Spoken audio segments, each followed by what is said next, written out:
Bonjour les enfants, c'est papa. Mon mur est un asile psychiatrique à ciel ouvert et ma salle d'attente est toujours bondée. Bienvenue à la clinique les enfants. Lui, il s'appelle Magloire Ondoa. Magloire Ondoa, grand intellectuel, professeur émérite de droit, professeur agrégé, reconnu dans le monde. Il a formé des tonnes et des tonnes de générations d'intellectuels et de professeurs de droit. Dans ses dernières sorties, il disait que son meilleur élève, la première personne qu'il connaît, le patron, le grand, c'est le pape du droit. C'est le pape du droit, Maurice Kamto. Le monsieur que vous voyez là, qui s'appelle Magloire Ondoa. Un homme brillant, mais qui a été détruit par la conservation de pouvoir de Paul Biya. Parce qu'il n'était pas seulement un homme brillant, il était aussi un gestionnaire de la fortune publique. Et comme il a fait des largesses avec la fortune publique, et qu'il a des dossiers qui sont épais, comme ça au TCS, il est donc quitté du stade intellectuel, reconnu, grand, qui a formé des générations de personnes en un petit laudateur qui est utilisé maintenant pour pouvoir assurer la conservation de pouvoir.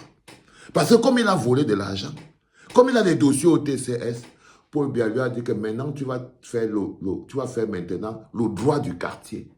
Il lui a vidé de toute sa grandeur. Le professeur émérite qui était capable, qui donnait des cours partout dans le monde, qui formait des générations de professeurs, aujourd'hui est devenu un laudateur propagandiste qui fait le droit du quartier. Il n'a plus la moindre légitimité. Ce qu'il dit avec sa bouche n'a plus la moindre valeur. Paul Biya l'a émasculé. Parce que lorsque Paul Biya te fait enlever le manteau du professeur agrégé pour porter celui du fonctionnaire détourneur de fonds publics, parce que c'est ça qui lui est arrivé, il n'avait pas seulement le manteau du professeur agrégé, il a fait l'erreur de porter au passage le manteau du détourneur des fonds publics, parce que c'est ça Paul Biya. Il te laisse voler pour te faire chanter plus tard. Il te laisse voler pour te faire chanter plus tard. C'est-à-dire que Magloire Ondoa a été obligé de choisir entre un petit voleur que Paul Biya laisse voler pour utiliser plus tard, quand il en aura besoin, ou d'être un intellectuel pauvre mais clair. Il a choisi d'être un intellectuel à gage. Il est devenu gestionnaire de la fortune publique. Il est devenu patron de l'université. Il a volé des tonnes et des tonnes d'argent. Il est devenu un petit voleur. Sa fonction de gestionnaire de la fortune publique l'a transformé en un voleur. Alors, pour ne pas partir en prison, parce que quand tu es un voleur, tu dois partir en prison. Tu dois partir en prison. Pour éviter la prison, Magloire Ondoa est obligé de mettre son intellectualisme au service de la conservation de pouvoir. Pour éviter la prison, pour éviter de se retrouver au Niouf, parce que Paul Biya lui dit tu as deux options. Soit tu vas utiliser ton nom de Magloire Ondoa, grand intellectuel, pour venir faire le droit du quartier. Tu choisis. Soit tu t'humilies comme tout le reste, les Louison et Somba, les Mathias Owonangini. Soit tu t'humilies comme tous les autres, soit tu pars en prison. Il s'est retrouvé face à cette situation, le Magloire Ondoa. Il s'est retrouvé face à Paul Biya. Paul Biya lui a dit, soit tu fais le droit du quartier, soit tu humilies le droit, soit tu renies toutes tes convictions, soit tu renies tout ce auquel tu crois, hein, soit à l'instant où on est en train de parler, Maurice Kamto n'est plus le pape du droit, c'est maintenant un Nieman, soit tu vas partir en prison pour tout l'argent que tu as volé, pour toute la fortune publique que tu as utilisée pour construire tes maisons, pour vivre ta vie, ton dossier est aux tasses. Maintenant, tu vas te mettre au service de la conservation de pouvoir. Tu vas détruire le droit. Tu vas faire le droit du quartier. Tu vas être un intellectuel ridicule et minable.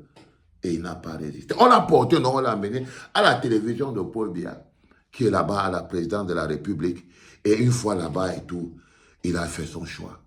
Il est devenu un laudateur, un intellectuel laudateur à gage au service de la conservation de pouvoir. Il a décidé de faire le droit du quartier. Du coup, dans vos têtes, vous devez très bien comprendre que tout ce qui sort donc de la bouche de Magloire Ondoa, en ce moment, n'est que prescription liée à la conservation de pouvoir.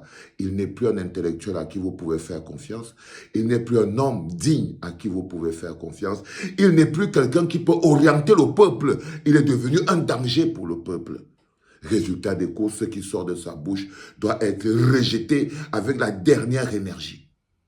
Oh les enfants, au jour d'aujourd'hui, nous ne pouvons écouter que la parole du peuple, que la voix du peuple. La soif de changement qui gronde à l'intérieur de nous est plus grande que toutes les paroles que vous pouvez être en train d'entendre des intellectuels à 2 balles à gage qu'on va mettre à la télévision pour vous empêcher d'aller au front de votre vie.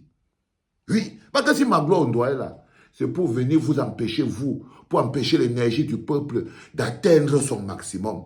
Mais vous n'avez pas besoin de Magloire Ondoa. Magloire Ondoa, c'est quelqu'un qui s'est gavé.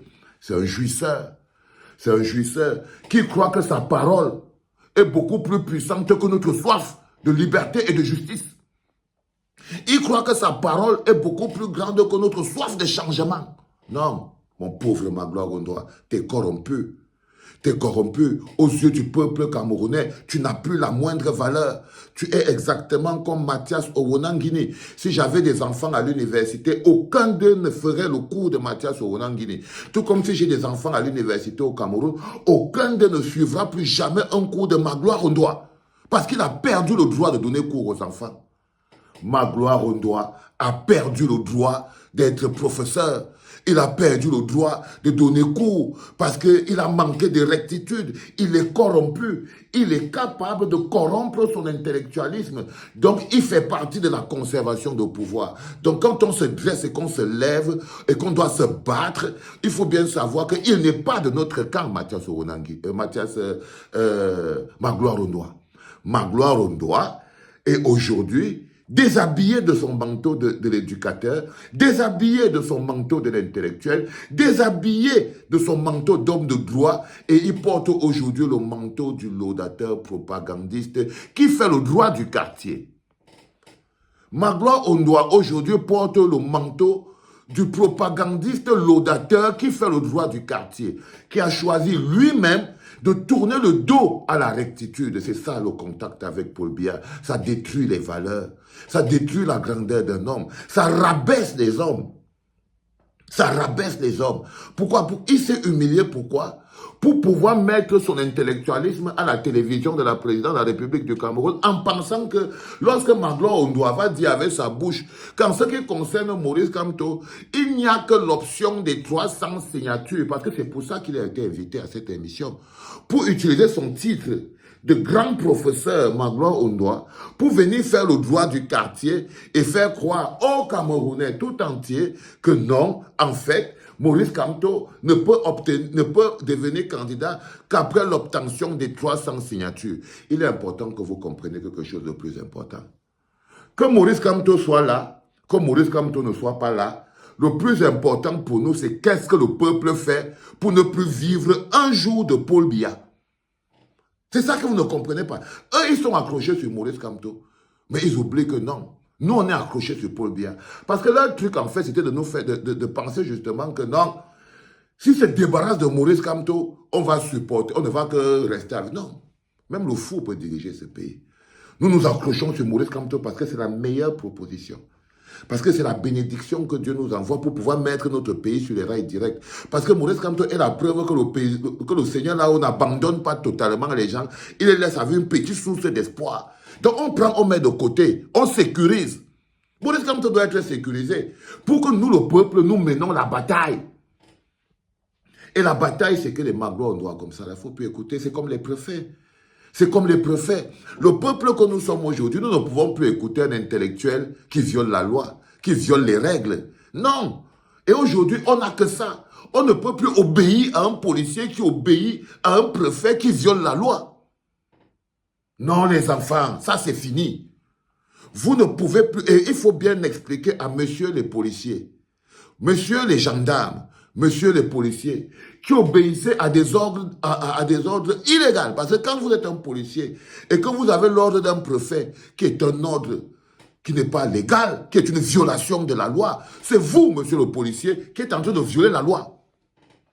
Monsieur le gendarme, monsieur le nien, qui va descendre pour venir massacrer ton jeune frère qui souffre comme toi, qui est dehors pour que toi aussi tu aies l'eau. Il faut savoir que ton frère que tu massacres là parce que tu veux obéir aux ordres du préfet qui lui est en train de violer la loi. Toi-même tu es en train de violer la loi.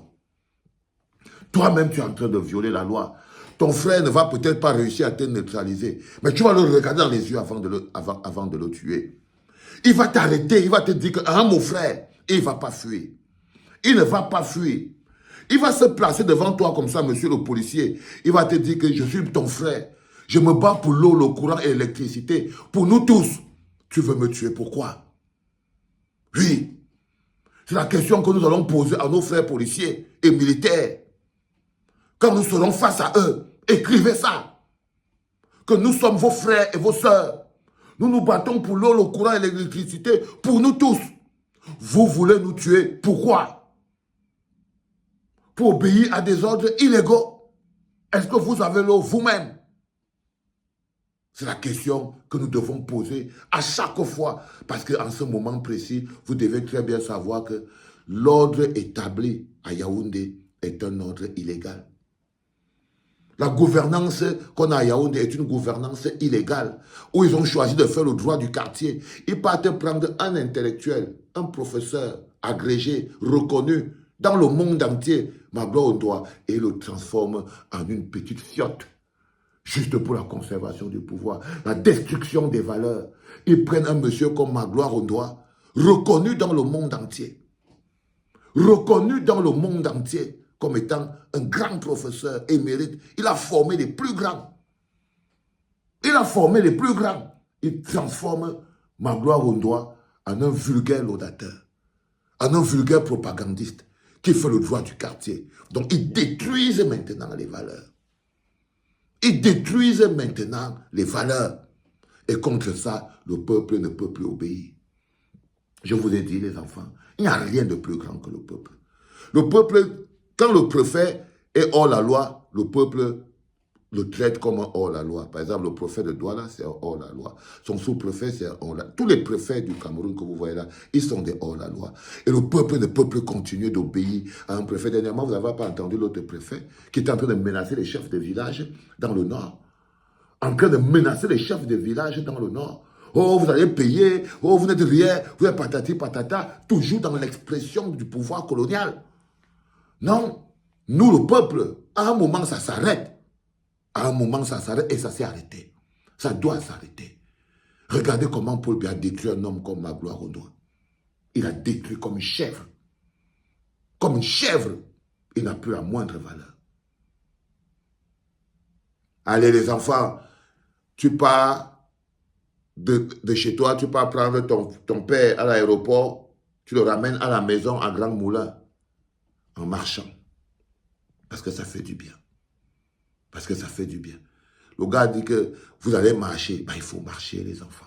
Si vous êtes capable de marcher, de traverser le désert, si vous êtes capable de quitter d'ici là jusqu'en Espagne à pied, si vous êtes capable de traverser la mer à pied, ce n'est pas quitter de l'aéroport à Grand Moulin qui va être compliqué. Non, pas du tout. Allez, les enfants, c'était le 3e en direct de la clinique. C'était papa, les enfants. Demain, ça va être de l'ouba.